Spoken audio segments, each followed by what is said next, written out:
Assalamualaikum warahmatullahi wabarakatuh. Universitas Mula Warman terdiri dari 14 fakultas. Yang pertama, Fakultas Farmasi, Fakultas Kedokteran dan Fakultas Perikanan dan Ilmu Kelautan, Fakultas Kesehatan Masyarakat dan Fakultas Hukum, Fakultas Ilmu Budaya dan Fakultas Teknik, FKIP dan FKTI, Fakultas FEB dan Fisipol, Fakultas Kehutanan dan FMIPA. Kok baru 13 ya? Satunya apa lagi ya kira-kira teman-teman? Apa ya? Fakultas apa ya? Ayo. 17. Jadi yang terakhir adalah Fakultas Pertanian. Dan kami dari jurusan Agroeko Teknologi. Yaps, kami dari mahasiswa Fakultas Pertanian jurusan Agroekoteknologi akan mempersembahkan sebuah video. Gimana sih video kami? Yuk kita saksikan.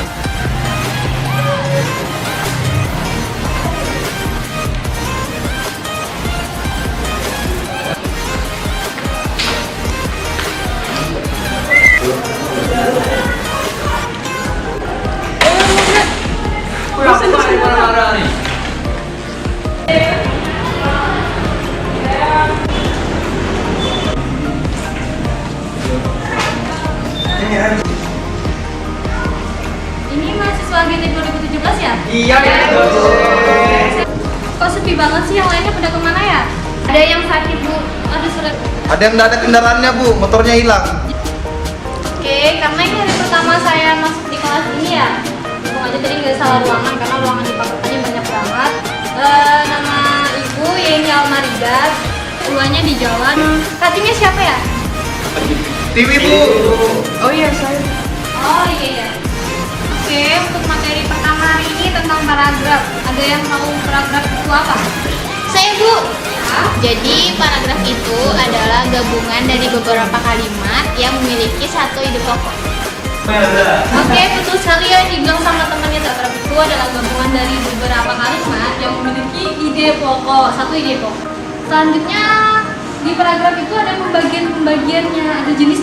Jadi ada 3 jenis paragraf tadi ya. Ada yang tahu jenis-jenis paragraf berdasarkan letak ide pokoknya? Saya Bu, ada 3 jenis paragraf. Paragraf induktif, deduktif, dan campuran. 3 ya? Oke, betul sekali yang dibilang sama teman. Sebelumnya udah tahu deduktif, induktif itu yang kalimat ide pokoknya seperti apa, yang letaknya di mana? Ada yang bisa jawab? Saya Bu, paragraf deduktif itu paragraf yang ide pokoknya di awal, sama kayak cinteng. Saya Bu, kalau kalimat induktif itu kalimat utamanya ada di akhir, sama kayak penyesalan ada di akhir.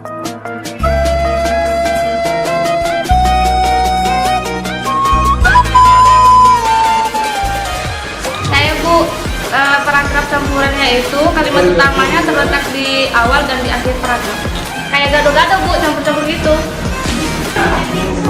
Iya, betul sekali tadi jawaban dari teman-temannya semua ya. Iya, betul sekali yang dibilang sama teman-temannya tadi, bahwasanya paragraf itu ada yang deduktif, induktif, dan campuran. Yang perbedaannya terletak pada letak kalimat utama yang berisi ide pokoknya.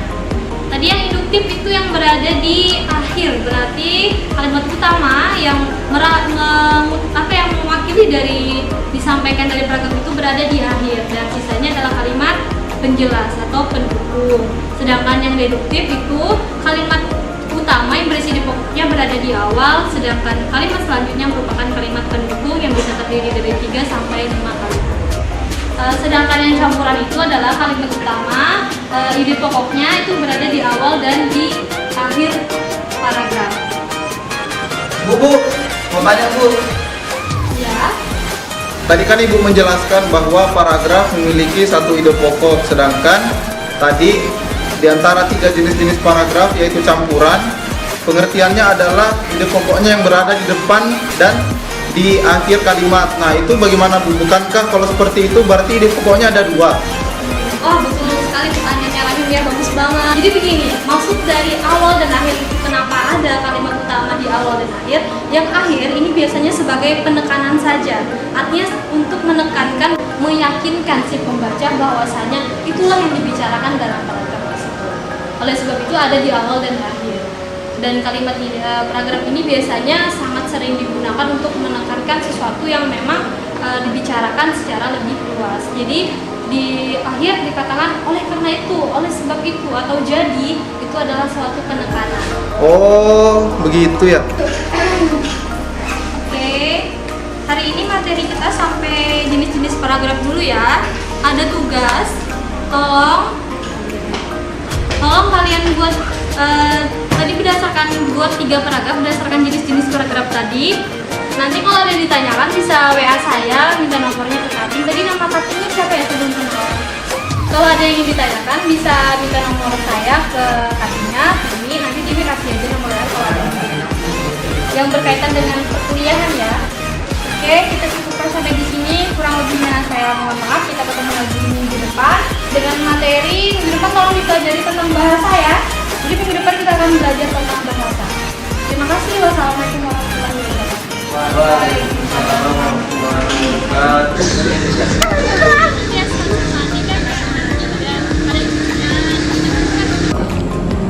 Sudah ke kalian tugas?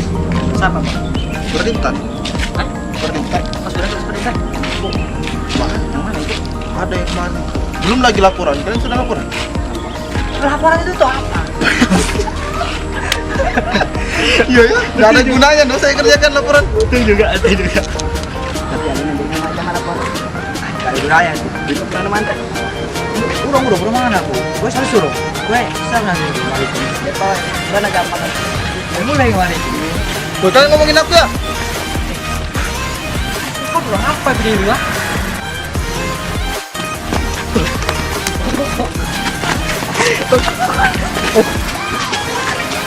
Terus seperti kata dia yang dijelaskan, ngerti lah, tapi ada yang agak udah dipahami atau enggak gitu ya. Bel kok pakai telasnya? Iya, yuk. Stop.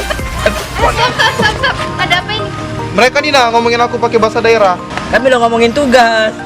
Iya kamu loh, kami kan nggak ngomongin kamu. Tapi kan aku udah ngerti kalian ngomongin apa. Aku udah ngerti, diam aja. Santai lah kau ngomong. Ya kau yang santai. Stop.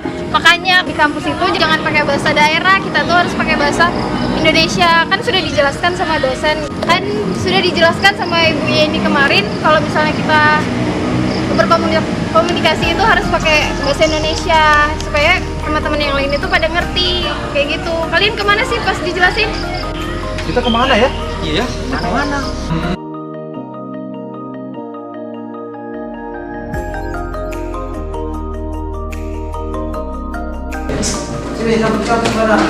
Assalamualaikum warahmatullahi wabarakatuh. Waalaikumsalam warahmatullahi wabarakatuh. Jadi kita pindah ruangan ya sekarang. Tadi saya sempat keliling-keliling cari ruangan. Ternyata di sini. Sama mahasiswa yang lain. Gimana tugasnya udah selesai? Sudah. Kalau sudah bisa dikumpulin ke kantinnya dulu ya. Gitu.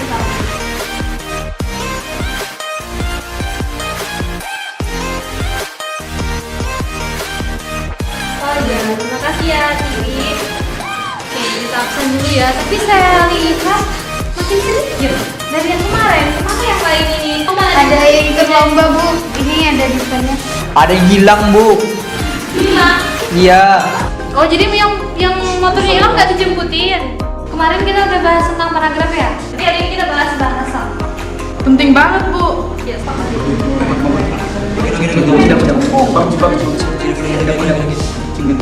Siapa namanya? Kamu kampret. Nanti gue dapat. Abdullah. Betul banget yang dibilang sama Tiwi tadi temannya, bahwasanya bahasa itu sangat penting sekali karena dengan bahasa kita bisa berkomunikasi dengan satu dengan yang lainnya. Karena kita tahu sendiri bahwa di Indonesia itu ada sekitar 700 lebih bahasa daerah yang apa ya, yang secara kalau dibahasakan itu beda-beda. Gila kok. Di belakang sebentar dia. Ayo komandan. Jadi puas Sudah bangun Pak, kasih mati. Sudah gini. Itu yang di belakang ngapain ya? Kok ribut sendiri? Dah. Oke, tolong fokus ya yang di belakang. Dari bahasa itu sangat penting. Ada beberapa fungsi dari bahasa itu yang bisa kita besarkan menjadi 4. Ada integrasi dan adaptasi, sebagai kontrol sosial, sebagai alat komunikasi dan ekspresi diri. Kita bahas dari yang ekspresi diri ya. Bayangkan aja kalau seandainya kita tuh nggak bisa ingin mengekspresikan diri, tapi tidak ada bahasa yang kita gunakan untuk mengekspresikan diri. Misalnya kita ingin mengatakan sesuatu, tentunya saja ingin menyatakan cinta, tapi ketika kita ingin mengekspresikan diri, kita tidak mempunyai suatu sarana yang digunakan. Yang paling utama itu adalah bahasa. Dengan adanya bahasa itu mengontrol dari sosial itu lebih kepada kemasyarakatan. Jadi dengan adanya bahasa itu mengontrol sebagai kontrol sosial yang akhirnya membatasi dan mengontrol keadaan sekitar atau keadaan dari masyarakatnya. Jadi dengan bahasa kita bisa, seandainya ada di dalam suatu masyarakat, ada yang tidak menggunakan bahasa dan ada yang menggunakan bahasa, otomatis hubungan antara keduanya itu pasti kurang baik karena adanya pemahaman yang kurang pas di antara keduanya. Selanjutnya adalah integrasi dan adaptasi. Integrasi, jadi bahasa itu kita gunakan untuk bersama.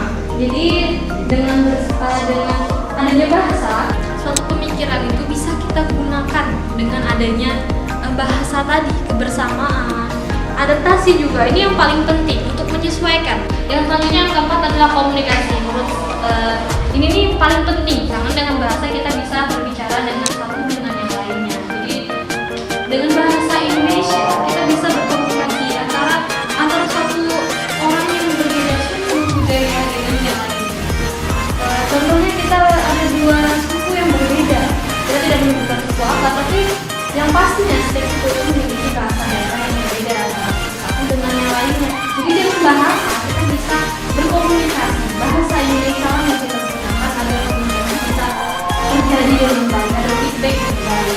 Jadi gimana dari kalian ada nggak pernah ngalamin gara-gara teman ini menggunakan bahasa yang berbeda terus kamu nggak paham bahasa Indonesia? Jadi pernah ngalamin nggak? Ya kayak sepertinya ini salah atau bagaimana? Ada yang pernah ngalamin dari kalian? Bisa ceritakan supaya itu menjadi titik poin buat kita belajar. Saya Bu, itu pengalaman pribadi sih Bu. Itu kan di kelas kita berbeda-beda suku. Terus memang ada yang beberapa orang yang sama sukunya. Jadi mereka berkomunikasi itu menggunakan bahasa mereka. Jadi kita yang sukunya berbeda dengan mereka, jadi kita nggak paham apa yang mereka katakan kayak gitu. Jadi merasa bicarakan kita gitu. Saya Bu, misalnya gini, saya pos itu banyak keterangan Bu, terus beda-beda suku. Nah teman saya ini minta tolong, nah dia tuh minta tolong ngambilkan sesuatu, ternyata saya tuh ngambilkan yang bukan yang dia maksud itu nah Bu. Saya juga pernah Bu, waktu saya awal kesini itu agak susah beradaptasinya karena di sini jarang menggunakan bahasa Indonesia. Mereka lebih banyak menggunakan bahasa daerah mereka. Jadi saya agak susah beradaptasi pada saat saya sampai di Kalimantan ini. Oh iya, betul banget ya, tadi permasalahannya dari Tiwi itu adaptasi ya, itu berkaitan banget sama fungsi bahasa. Jadi dengan adanya bahasa itu kita lebih mudah beradaptasi atau menyesuaikan diri. Betul sekali, kalau kita berada di suatu daerah dan ketika daerah itu tidak menggunakan bahasa Indonesia, alangkah kesulitannya kita untuk bisa menyesuaikan diri. Oleh sebab itu alangkah baiknya sebagai orang yang berada di lingkungan baru dan lingkungan tersebut tidak menggunakan bahasa Indonesia, jadi kita harus menggunakan bahasa Indonesia dan berkomunikasi dengan baik. Jadi berdasarkan dari pengalaman teman-temannya tadi dari Restu, dari email dan dari TV, bahwasanya memang permasalahannya adalah bahasa Indonesia yang tidak digunakan secara baik dan benar. Jadi bahasa Indonesia itu adalah bahasa pemersatu kita dari berbagai suku, bangsa, asal dan sebagainya. Sehingga dengan kita menggunakan tersebut tidak ada lagi jadi kesalahan-kesalahan seperti teman-teman ceritakan sebelumnya. Oleh sebab itu, sebagai kita adalah seharusnya kita sebagai mahasiswa dari golongan akademisi gunakanlah bahasa Indonesia yang baik sebagai alat komunikasi kita yang menjadi benteng kita untuk berkomunikasi. Dan berkomunikasi itu tidak hanya sekedar kita mengatakan say hello atau apa, tapi berkomunikasi itu bagaimana kita bisa menggunakannya secara tepat sesuai dengan di mana kondisi kita, di mana dan di kapan saat kita menggunakan itu, kita harus bisa menyesuaikan. Oke, karena sudah jam 3 sore, kebetulan saya ada janji hari ini dan itu berkaitan dengan mahasiswa yang lain. Itu saya tidak bisa full sampai selesai. Harapannya teman-teman bisa memahami materi yang saya berikan hari ini. Dan kembali lagi jika ada yang kurang kami atau masih ingin ditanyakan, bisa cek saya di WA sudah disebar? Sudah Bu. Jadi sekian materi yang dapat saya sampaikan tentang bahasa. Harapannya itu bisa dipelajari lebih dalam. Jangan lupa juga bukunya difotokopi, bukan ya, dibeli di Gramet atau kalau di toko buku bahasa Indonesia itu bisa digunakan referensi buat belajar di UAS nanti. Dan teman-teman semua nanti kalau misalnya ada yang kembali lagi ada yang belum pahami bisa WA saya. Saya mohon maaf sekali apabila ada kekurangan dalam penyampaian materi. Harapannya teman-teman bisa belajar dan semangat. Oke, kabari teman-temannya. Harapannya minggu depan bisa hadir semua ya, karena sebentar lagi kita mau UAS. Saya akhiri, wassalamualaikum warahmatullahi wabarakatuh. Makanya kalau dosen menjelaskan itu didengarkan biar kalian paham materinya. Ya sudah, kalian minta maaf. Oh iya ya, kita kan main game. Kau sih ajak aku main game. Ini lah, main game. Kemarin ngapus rank, jadi aku harus main game. Kau jangan noob. Dan itulah tadi video kami tentang bahasa. Indonesia memiliki berbagai suku, ras, dan agama sehingga memiliki bahasa yang berbeda-beda namun disatukan dengan bahasa Indonesia. Ada 4 fungsi bahasa, yaitu 1. Integritas dan adaptasi. 2. Fungsi ekspresi diri. 3. Sebagai komunikasi. 4. Sebagai kontrol sosial. ya itulah dia fungsi bahasa. Yang terpenting adalah untuk komunikasi. Ketika kita menggunakan bahasa, kita akan saling mengerti satu sama lain. Cukup sekian video dari kami, kurang lebihnya mohon dimaafkan. Assalamualaikum warahmatullahi wabarakatuh. Moga bermanfaat.